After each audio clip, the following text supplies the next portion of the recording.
দর্শক শ্রোতা, আগামী 19 সেপ্টেম্বর ভারতের সাথে বাংলাদেশের প্রথম টেস্ট সিরিজের প্রথম ম্যাচের বাংলাদেশের একাদশ প্রকাশ করেছে। আপনার কি মনে হয় এই একাদশ কি আসলে ভারতের সাথে পেরে উঠবে কিনা?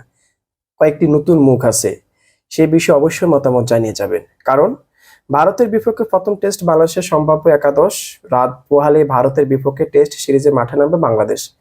আগামী বৃহস্পতিবার 19 সেপ্টেম্বর চেন্নাইয়ের এম এ চিদাম্বরম স্টেডিয়ামে বাংলাদেশ সময় সকাল 10টায় শুরু হবে প্রথম টেস্ট। এই টেস্টে কেমন হবে বাংলাদেশ একাদশ, এমন অনেকে মুখিয়ে আছে। কারণ ভারতের সাথে বাংলাদেশের খেলাটা মানে একটা যেন টান টান উত্তেজনামূলক একটা পরিস্থিতি বিরাজমান করে প্রত্যেকটা ক্রিকেট প্রেমীদের মধ্যে, যে কি ঘটতে পারে বা ভারতকে হারাতে পারবে কিনা বাংলাদেশ। এখন একটা আশা সবার, কারণ ভারতকে হারাইলে বাংলাদেশের ঈদ, এটা কেন জানি হয়ে যায়। পাকিস্তান সিরিজের দল থেকে ভারত সফরের টেস্ট দলে খুব বেশি পরিবর্তন আনা হয়নি, তাই একাদশেও খুব বেশি পরিবর্তন আসার সম্ভাবনা নেই।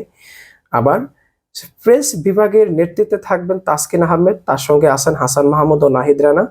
পাকিস্তান সিরিজে দারুণ পারফর্ম করেছে তারা। প্রথম টেস্টের একাদশে তিনি 3 পেসারকে দেখা যেতে পারে বলে অনেকে আশা করেছেন। তো যাই হোক, ইতিমধ্যে আপনাদেরকে আমি তাদের সম্ভাব্য একাদশ জানা যে কারা কারা আছেন। বাংলাদেশের সম্ভাব্য একাদশের মধ্যে আছেন আপনার সাদমান ইসলাম, জাকির হাসান, নাজমুল হোসেন শান্ত অধিনায়ক এবং মমিনুল ইসলাম, মুশফিকুর রহিম, লিটন দাস উইকেট রক্ষক, সাকিব আল হাসান, মেহেদী হাসান মিরাজ, তাসকিন আহমেদ, হাসান মাহমুদ, নাহিদ রানা। যাই হোক, সেখানে আমরা দেখতে পাচ্ছি যে এ ভালো একটি একাদশ ভারতের বিপক্ষে আছে। এখন দেখি মাঠের খেলায় তারা কেমন ফিডব্যাক দেয়। তবে এখানে বাংলাদেশের 3 পেসার রেখেছেন, পাশাপাশি সম্ভবত স্পিনার বল হিসেবে রেখেছেন সাকিব আল হাসান আছেন, মেহেদী হাসান মিরাজ আছেন।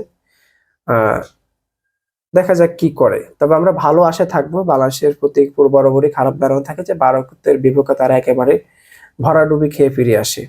ভারতে কিন্তু আমরা ওয়ানডে সিরিজে হারিয়েছি, টি-20 সিরিজে হারিয়েছি বেশ কয়েকবার। কিন্তু বাংলাদেশের সাথে ভারত টেস্টের কিন্তু 2000 সালে ভারতের সাথে কিন্তু টেস্টের প্রথম ম্যাচ শুরু হয় বাংলাদেশের সাথে। বাংলাদেশের টেস্ট জীবনে প্রবেশ করে। এ পর্যন্ত 10টি টেস্ট খেলোয়াড়দের দেশের মধ্যে 9টি দেশকে কিন্তু আমরা অলরেডি হারিয়েছি, কিন্তু একমাত্র ভারতকে আমরা হারাতে পারি নাই। তো আমরা আশা রাখি এবার আমরা ভারতকে হারিয়ে দেব।